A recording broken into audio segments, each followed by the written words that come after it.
पद्मा पदमपति बनने के लिए याद और ईश्वरीय पढ़ाई पढ़कर सच्ची कमाई करने की, पढ़ाई के लिए समय नहीं है ऐसा बहाना नहीं देने की, सिर्फ एक परमात्मा की याद में रहकर आत्मा को सतोप्रधान बनाने की। आज की मुरली से हम आत्माओं के लिए ज्ञान के सागर परमपिता परमात्मा की शिक्षाएं। जब एक स्नेह के सागर परमात्मा के स्नेह में समाये हुए रहते हैं, कहीं और बुद्धि का योग नहीं जाता है, तो ऐसी आत्माएं परमात्मा को अपनी तरफ खींच लेती हैं। फिर परमात्मा भी सदा साथ निभाते हैं, स्नेह के रिटर्न में सर्व प्राप्तियों से संपन्न की अनुभूति कराते हैं। किसी और चीज की कोई चाह नहीं रह जाती है। आत्माएं संतुष्ट और भरपूर अनुभव करती हैं। विनाशी दुनिया की कोई भी चाह उन्हें आकर्षित नहीं करती।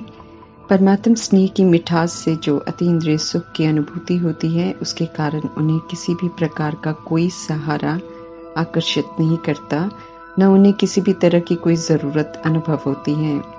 परमात्मा मिले सब कुछ मिल गया, उनकी स्मृति में एक बाप दूसरा न कोई बिल्कुल स्पष्ट रहता है। उनके लिए परमात्मा ही उनका संसार है। उसी संसार में रहना पसंद करती हैं स्नेह में समाई हुई आत्माएं। परमात्मा के संसार में रहना अर्थात उन्हीं की स्नेह भरी श्रीमत प्रमाण चलना। परमात्म संसार में सब आत्मिक भाव और कल्याणकारी भावना से रहते हैं। रावण राज्य की कोई भी बात परमात्म संसार में प्रवेश नहीं करती है, इसलिए ये संसार ईश्वरीय नियमों और मर्यादाओं प्रमाण चलता है। इसमें रहना है तो हम रावण राज्य की कोई भी कमी कमजोरी बेकार को यूज नहीं कर सकते हैं। यूज करने वाले इस संसार से आउट हो जाते हैं और मुश्किलों का सामना करते हैं, खालीपन अनुभव करते हैं, असंतुष्ट रहते हैं, औरों में सहारा ढूंढते हैं। इसलिए परमात्मा का वरदान है कि एक बाप के स्नेह में समाये हुए सर्व प्राप्तियों से संपन्न और संतुष्ट रहने का वरदान प्राप्त करो। हद का सब कुछ विनाशी है, स्थायी नहीं है। इसलिए परमात्मा का फरमान है कि हद की मान शान के पीछे नहीं दौड़ो, बल्कि स्वमान में रहो। स्व का अविनाशी मान अर्थात आत्मा को जो मान परमात्मा से मिलता है वही श्रेष्ठ शान है। हद का मान शान कुछ भी नहीं है उनके सामने। मैं सतोगुणी आत्मा हूँ, मैं सतयुगी देव आत्मा हूँ, मैं भगवान का फरिश्ता हूँ, मैं विश्व कल्याणकारी हूँ, मैं परम धाम निवासी आत्मा हूँ इत्यादि जैसे स्वमानों की शान में रहने की श्रीमत देते हैं परमात्मा। ज्ञान के राज को बुद्धि में रख सदा हर्षित रहने का फरमान है परमात्मा का। अंधकार से प्रकाश की ओर लाने के लिए परमात्मा ने सारे विश्व के आदि मध्य अंत का सत्य बता दिया है, तो सदा जागृत रहना है और सभी को जगाना है। जबरदस्त तकदीर 21 जन्मों की बना रहे हैं, बेहद का वर्षा ले रहे हैं। जन्म जन्मांतर की सारी मनोकामनाएं पूरी हो रही हैं। हमें सिर्फ परमात्मा की श्रीमत पर चलने का अटेंशन रखना है। तकदीर ऑटोमेटिक बनती जाएगी। श्रीमत पर पूरा चलने वाले ही सच्चे ब्राह्मण हैं और वे ही देवता बनते हैं। बुद्धि का योग परमात्मा से हो तो बल मिलता है, साथ साथ ज्ञान का बल हो तो माया रावण के भी नॉलेजफुल बन माया रावण पर जीत पाते हैं। ये बुद्धि में स्पष्ट रहे कि हम परमात्मा के पास आए हैं लक्ष्मी नारायण के घराने का वर्षा लेने अर्थात ऊंची तकदीर बनाने, तो हम फिर कभी भी अलबेले नहीं होंगे। भगवान की पाठशाला बेहद के पिता की पाठशाला है, जहाँ आत्मा ज्ञान स्नान करके ज्ञान को धारण कर नदी बनती है अर्थात सेवाओं पर हाजिर हो जाती है। भक्ति की रात अर्थात अज्ञानता की रात्रि अर्थात दुर्गति से बाहर निकालकर समझ देकर सदगति की ओर लेकर जा रहे हैं, तो तमो प्रधान से सतो प्रधान बनने का हमें पूरा अटेंशन रखना है, क्योंकि परमात्मा ये स्पष्ट करते हैं कि सतो प्रधान बनेंगे तभी लक्ष्मी नारायण के घराने में जा सकेंगे।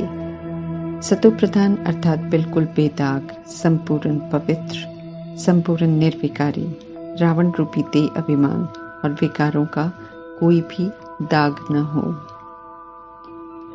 ऐसे पूजनीय बनती हैं आत्माएं और राज्य करती हैं, इसलिए उनके जड़ चित्र बनते हैं, मंदिर बनते हैं और वे पूजे जाते हैं। ड्रामा में यादगार बनता है उन आत्माओं का जो श्रीमत पर चलकर श्रेष्ठ बनते हैं। परमात्म ज्ञान अविनाशी है, इसलिए ज्ञान द्वारा जो श्रेष्ठ बनते हैं आधा कल्प चैतन्य में राज्य करते हैं और आधा कल्प भक्ति मार्ग में उनका पूजन होता है।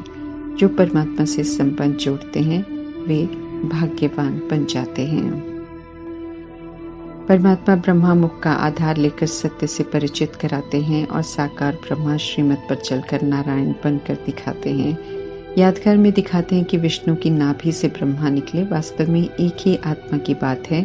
ब्रह्मा की आत्मा एक्यूरेट पुरुषार्थ कर कृष्ण बनते हैं। कृष्ण जब बड़े होते हैं तो स्वयंवर होता है, फिर नामकरण होता है, तो कृष्ण से नारायण विश्व महाराजन बनकर राज्य करते हैं।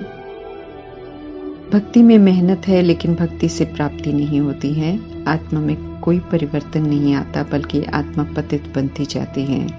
63 जन्म भक्ति के पूरे होते हैं, तब परमात्मा भक्ति का फल ज्ञान देने आते हैं। ज्ञान से और योग बल से विक्रम विनाश करने को कहते हैं और तीव्र पुरुषार्थ कर दैवी गुणों की धारणा करने को कहते हैं, ताकि 2500 वर्षों का राज्य भाग्य ले सकें। ब्रह्मा की महिमा बहुत है, क्योंकि परमात्मा उन्हें अडॉप्ट कर श्रेष्ठ बनने की विधि बताते हैं और वे वैसा बनकर दिखाते हैं। उनके आगे लक्ष्य था संपूर्ण फरिश्ता बनने का, सत्य की स्थापना करने का, नारायण बनने का, बाप समान निराकारी, निर्विकारी, निरअहंकारी बनने का, और उन्होंने एक्यूरेट वैसा बनकर दिखाया। प्रजापिता का रोल हो या गुप्त बड़ी माँ का रोल हो या फिर बड़े भाई का रोल हो, हर रोल को उन्होंने बखूबी निभाया। श्री श्री ज्ञान के सागर परमपिता परमात्मा की श्रीमत का पूरा रिकॉर्ड रखकर, आज्ञाकारी बनकर, वफादार बनकर, ईमानदार बनकर, फरमानबरदार बनकर श्री नारायण का टाइटल और मर्तबा परमात्मा से प्राप्त किया। पावन बनने के लिए, तकदीर बनाने के लिए, विश्व का मालिक बनने के लिए परमात्मा समझाते हैं कि सदा बुद्धि में रखो कि हम ही देवी देवता थे, अभी ब्राह्मण बने हैं, फिर से हम देवता बनेंगे जरूर। तो पुरुषार्थ में उमंग उत्साह सदा बना रहेगा। समझना है कि रावण दुखी करता है, शोक वाटिका में ले जाता है, तो रावण रूपी देह अभिमान के वश होकर हमें कोई भी कर्म नहीं करना है। सांवरी बन गई कृष्ण की आत्मा संगम युग में ब्रह्मा तन में ईश्वरीय पढ़ाई पढ़ते हैं और फिर से सुंदर अर्थात संपूर्ण पवित्र बन कृष्ण का मर्तबा लेते हैं। ऐसे ही हम भूली हुई आत्माओं को भी परमात्मा स्मृति दिलाते हैं, समझाते हैं कि अब श्रेष्ठ मर्तबा लो। पतित दुनिया झूठखंड है, विनाश होने वाली है, इसलिए इससे वैराग रखना है, इसके आकर्षण में नहीं आना है। नई आने वाली सृष्टि की तरफ ध्यान रहे, ताकि वहां जाने का पुरुषार्थ करते रहें। महाभारत का महाविश्व युद्ध होना है, बॉम्ब्स चलने हैं, आपदाएं भी आनी है, पुरानी सृष्टि की सफाई भी होनी है, ये तो तय है। कल पहले भी हुआ था, इसलिए नथिंग न्यू। अपने ही किए हुए कर्मों का परिणाम है, इसलिए स्वीकृति से, शांति से, स्नेह से, निर्भयता से, दुआओं से उन्हें पार करना है। उससे पहले हमें संपूर्ण पवित्र बनना है, ये अटेंशन जरूर रखना है।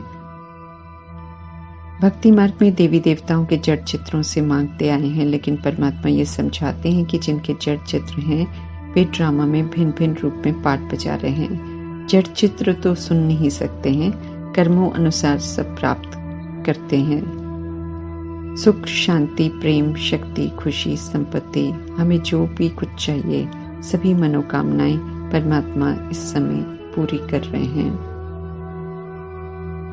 जो परमात्मा की श्रीमत पर चलकर कमी कमजोरियों को, विकारों को यूज नहीं करते हैं, वे सहज मायाजीत बन जाते हैं। ऐसी आत्माएं विजयी रतन बनते हैं और विष्णुपुरी के सूर्यवंशी घराने का वर्षा लेते हैं, फुल पास होते हैं। जो कमी कमजोरियों को जीतने की युद्ध करते हैं, मेहनत करते हैं, वे चंद्रवंशी बनते हैं। परमात्मा अनुसार वे नापास हैं, इसलिए उन्हें सेमी स्वर्ग का वर्षा मिलता है। परमात्मा फरमान करते हैं कि याद में रहो तो विक्रम भी विनाश हो जाएंगे और फिर हम मायाजीत भी बन जाएंगे। हम आत्मा रूपी सीताओं को रावण की शोक वाटिका से निकाल रहे हैं। निराकार परमपिता परमात्मा रोज समझ देकर तो हमें उस वाटिका से निकलना है, परमात्म छत्र छाया में आना है। सच्ची सच्ची कमाई करने का समय है ये, इसलिए हमें आलस से बिल्कुल नहीं करना है। परमात्म शिक्षाओं को हल्का नहीं लेना है, देह अभिमान और विकार रूपी भूतों के आकर्षण में आकर पुरानी दुनिया में नहीं लौटना है। परमात्मा सावधान करते हैं कि छोटी कमाई के पीछे जाकर कल्प में एक बार होने वाली सच्ची कमाई और अविनाशी प्राप्तियों से खुद को वंचित नहीं करना है। ओम शांति।